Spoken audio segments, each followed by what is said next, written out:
Now we're gonna focus on the 1 hour chart, guys. Look at this, same thing. I'm using a different font so that you can see that it works on all platforms. It's the same thing, different fonts.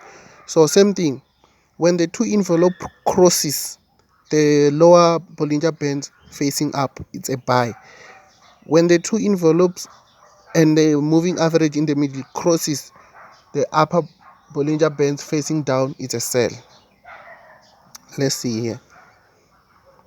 Same thing, when the two envelopes and the moving average in the middle crosses the lower Bollinger Bands facing up, it's a buy.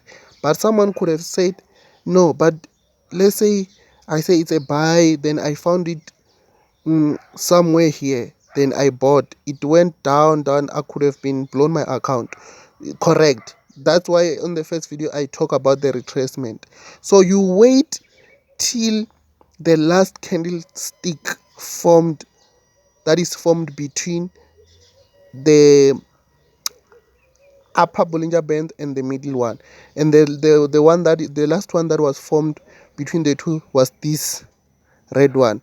And I say you must wait for how many hours? 8, which means you're gonna count 1, the blue one, and 2, the red one, and you were gonna buy when it was here, but it was gonna go down a little bit, and look, then after that it went up, and the same process again. When it crosses, you do the same thing. So I was just trying to explain the retracement. So that's what I was trying to explain, because most of you were crying about the retracement.